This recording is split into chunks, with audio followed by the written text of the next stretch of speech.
Hi, எல்லாருக்கும் வணக்கம். நம்ம இன்றைக்கி ரொம்ப டக்குன்னு ரெடி பண்ணக்கூடிய ஒரு பொங்கல் ரெசிபி தான் பார்க்க போகிறோம். இதுக்காக நான் மாவு பச்சரிசி எடுத்திருக்கேன். அதுலேயும் கொஞ்சம் குண்டு அரிசியாக எடுத்திருக்கேன். அதுக்கு அரை கப், எந்த கப்பில் அரிசி எடுத்திருக்கனோ அதுக்கு அரை கப் சிறுபருப்பு எடுத்திருக்கேன். பொடி அரிசியை விட குண்டு பச்சரிசியில் நம்ம பொங்கல் பண்ணுறப்போ அதோட டேஸ்ட் இன்னுமே கொஞ்சம் அதிகமாக நல்லாயிருக்கும்.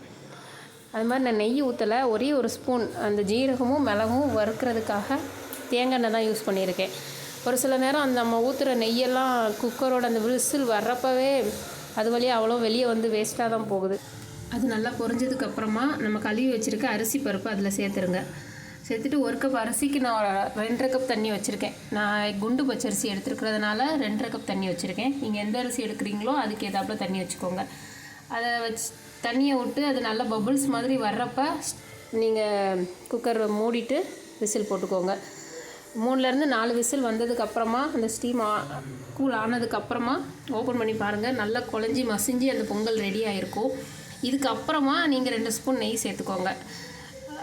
இதுக்கப்புறம் நெய் சேர்க்கும்போது அது அந்த பொங்கலோடு சேர்ந்து இன்னுமே கொஞ்சம் டேஸ்ட்டு நல்லா தான் வரும். அப்புறமா கொஞ்சம் ஆறுனதுக்கப்புறமா பிளேட்டில் சர்வ் பண்ணுங்கள். இது சாம்பாரை விட சட்னிக்கு ரொம்பவே டேஸ்ட்டாக இருக்கும்.